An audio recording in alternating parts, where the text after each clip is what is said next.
চিন্তাভাবনা চলে আসে, আর ঘুম আসতে চায় না। আর যদি একবার চোখটা খুলে ফেলেন আর ঘুম আসবে না। আপনি নিশ্চিত থাকুন সেই দিন আপনার মাথা যন্ত্রণা আসবে। আপনি একটু বেলার দিক করে বা দুপুরের দিক করে বিকেলের দিক করে মাথা যন্ত্রণা শুরু হবে, এবং যখন শুরু হবে আবার না ঘুমানো অবধি ওটা কমবে না।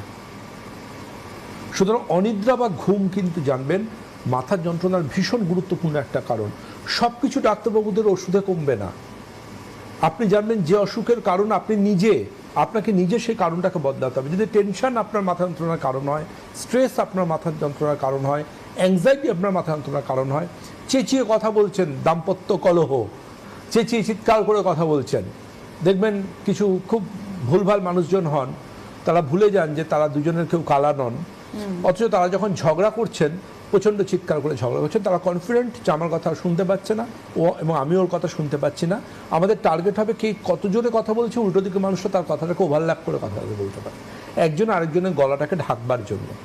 তো আলটিমেটলি এর এফেক্ট, অপটিমাম এফেক্ট শুধুমাত্র মাথা যন্ত্রণা নয়, হার্ট, হাই ব্লাড প্রেশার সব কিছুর উপরেই আসতে পারে এবং ভীষণ কমনভাবে আসতে পারে। দ্বিতীয় একটা ম্যাটার থাকবেন লক্ষ্য করে দেখবেন, এখন সপ্তাহে 7 দিনের মধ্যে মধ্যে 2-3 দিন উপবাস করে দেন অনেকে। মঙ্গলবার একটা উপবাস থাকে, সোমবার একটা উপবাস থাকে, বৃহস্পতিবার একটা উপবাস থাকে, শনিবার একটা উপবাস থাকে। মোটামুটিভাবে বুধ, বৃহস্পতি, রবিটা এখন একটু ছাড়ের মধ্যে আছে উপবাসের লিস্টে। তো দেখুন, আমি আপনাকে বলে রাখি খুব পরিষ্কার করে, লং টাইম যদি আপনি খাবার না খান আপনার মাথা যন্ত্রণা হবে। যারা উপবাস করেন তারা খুব ভালো করে সেটা জানেন। সকাল থেকে আপনি খাননি কিছু, দুপুরেও খাননি কিছু, একদম রাত্রে গিয়ে আপনি সব কিছু সেরে 12টার পর খাবেন বা তারপর খাবেন, যেরকম ব্যাপার। সুতরাং আলটিমেটলি উপবাস আমিও করি, কারণ আমার বাড়িতে রত্নেশ্বর আছেন। কিন্তু মনে রাখবেন, যাদের মাথা যন্ত্রণার টেন্ডেন্সি রয়েছে তাদের কিন্তু বিকেল থেকে দপ দপ দপ দপ করে ভুরুর ওপর থেকে শুরু হবে, এখানে গিয়ে শেষ হবে।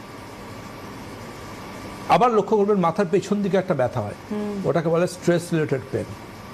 যাদের প্রচণ্ড স্ট্রেস হয় তাদের মাথার ব্যাক সাইডে পেন হয়, কাঁধের কাছে একটা পেন হয়, তাদের বেশিরভাগ ক্ষেত্রে হয় স্পন্ডোলাইসিসের সমস্যা থাকে, সার্ভাইকাল স্পন্ডোলাইসিস।